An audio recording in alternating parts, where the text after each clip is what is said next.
ahead and open the box.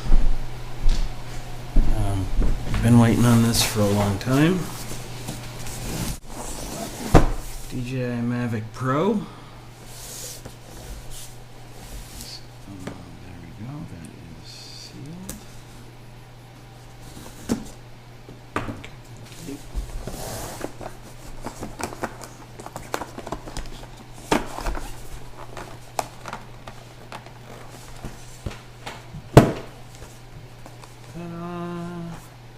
Something that I was not prepared for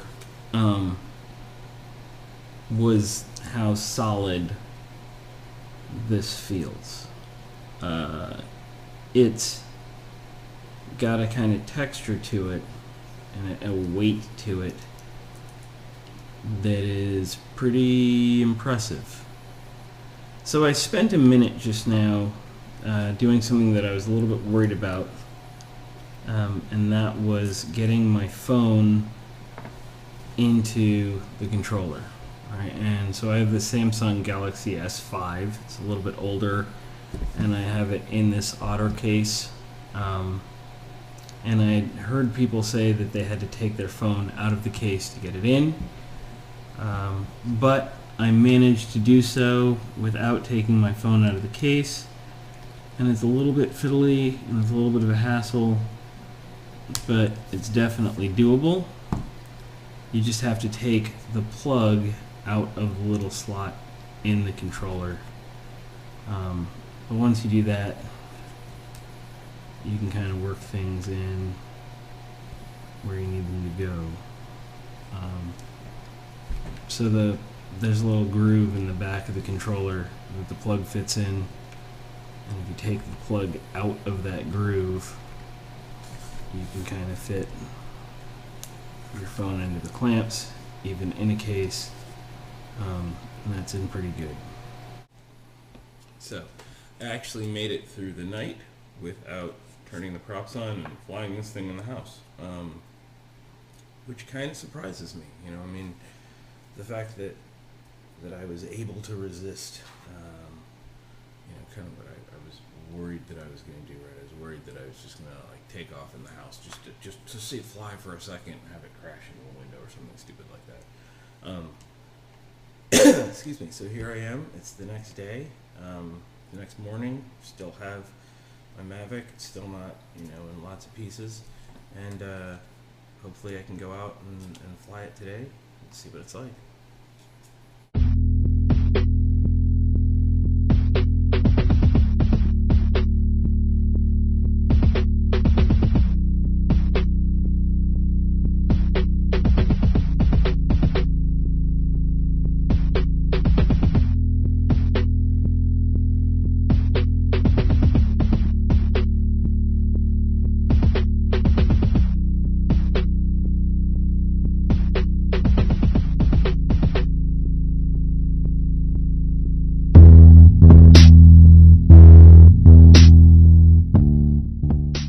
So outside there's some clouds coming in, it's a little bit cold, but I really want to get this thing in the air. So my plan is to do a quick up and down here, and then head over to Green Bank to do something more in depth.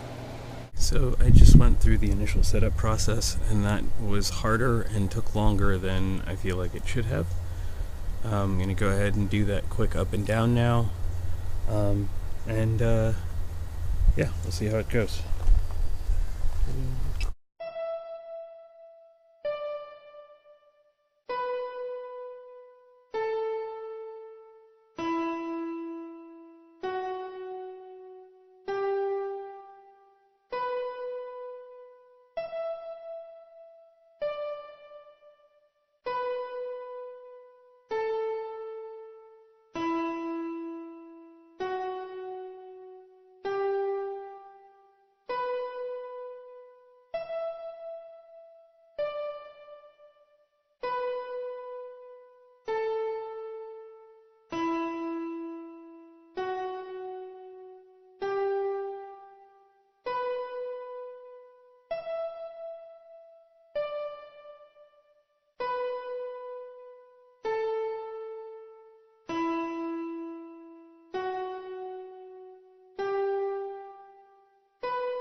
now that the kinks are starting to get worked out, right? Now that like the growing pains or whatever are starting to get worked out, completely different experience. So I just went and flew out over the property, flew out over the lake, and then flew back.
I wasn't worried the whole time. Like I wasn't worried at all.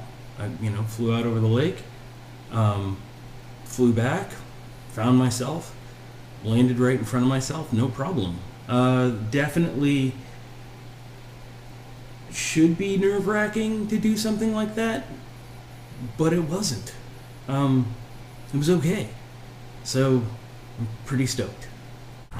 In a pretty familiar place for me, here at Greenbank Farm.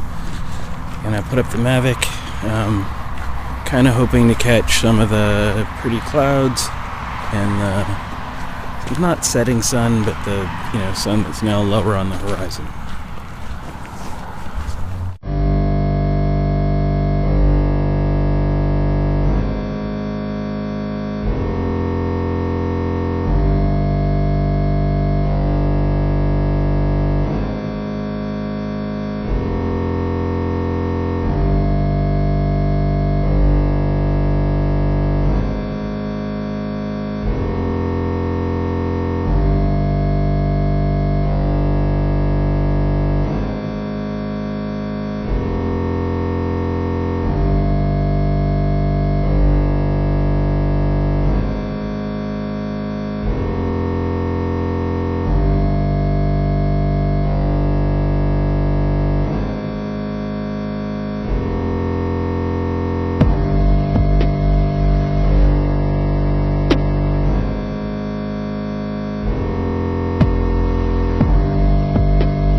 So I just recorded another flight with the Mavic at 2.7K. I was basically flying around looking at that here at Green Bank, and there's a reason why I fly here. And as I was getting ready to fly, there was a woman here who apparently got herself a Walkera hexacopter, and she had to send it back because she had some problems with it. But I think after seeing the Mavic, she's definitely interested in something like this. She is going to look at the Phantom 4 Pro though, because she said she was really interested in aerial photography and wanted to get really good pictures and cared more about that than she did about size. So I thought that was probably a good route for her to look. It's been 24 hours since I opened up the Mavic, and I'm glad that I took some time before recording this last little bit and giving you my final thoughts, which aren't my final thoughts, they're just thoughts. So I started out with a AR drone a bunch of years ago, and then after it broke a couple times, I kind of got tired of fixing it, and I got tired of limitations, and I found this DJI Phantom 1 it was refurbished from B&H for $350. My wife and I, for our 10-year anniversary, we went to Hawaii, and I took it with me, and I didn't have an FPV set up, and I had no way to see what I was filming, but I used it to get some pretty darn amazing aerial shots of things like waterfalls and just lagoons and just beautiful Hawaii. And I wish that in hindsight, I wish that I'd had a way to see what I was recording while I was recording it. And now, of course, I've moved up and added FPV. After I flew this with a friend who had a Blackout Mini, it was like the reason for having it is like I forgot. I forgot about taking pictures, and I wanted to fly and do flips and things like that. So over the years, I've kind of moved up, and now I have this Alien 5-inch, which is what I'll call my daily flyer. I don't know what it was about the Mavic that made me think that I needed to have it, but when I saw DJI's ad for it, or I saw like the release of it, I felt like I needed to have it. I felt like oh my gosh, this is an aerial platform that I can use for aerial photography that folds up, and I can take it with me anywhere, and when I go on a trip, I'll have it, and it'll be great, and I can and I can take aerial photographs. I was worried that buzz would wear off, right? That I'd be like, oh yeah, that's right, I can't do flips with it. But it isn't wearing off. Yes, I'm going to fly my 5-inch. I'm going to fly my 5-inch as much as I possibly can, and I'm going to go out and do as much as I can with it. But being able to fly, a quarter mile out that way and get a shot of my lake, or being able to go to Green Bank and film a beautiful sunset, so worth it. And yeah, I'm really excited, and I'm looking forward to getting some cool video and getting some cool photographs, and I'm looking forward to the experience that we're all going to have together. So thanks for watching, and have fun.